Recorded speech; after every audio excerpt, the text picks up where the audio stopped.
台南市议会2021年议场杯画图甲摄影比赛，经过台湾文化创意教育发展协会8位评审的作业，对600多件的画作甲相片当中，总共选出65件得奖作品。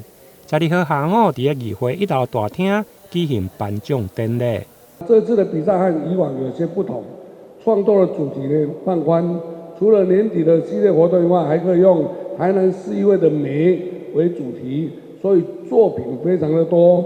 我们聘请了8位的评审委员所以用一个下午的评审，总共从527件的画件及82幅的照片里面，共同选出65件的得奖作品，很费心，谢谢评审委员和老师们。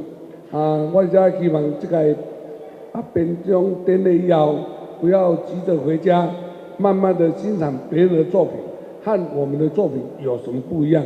为什么人家会得第1名，我的只有得到佳作？为什么人家会得到第2名？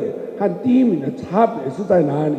慢慢的欣赏，慢慢的给他解说，这样对整个孩子的成长会有一定的功能以及功效。这届的作品画图组分做幼儿园、国中小、高中职加大专社会等6组，各组取前3名加4名的佳作。而摄影作品无分组，取前3名加7名的佳作。目前得奖的作品将伫议会1楼大厅展示到3月18号，欢迎有兴趣的民众踊跃前往参观。台南新闻林根采访报道。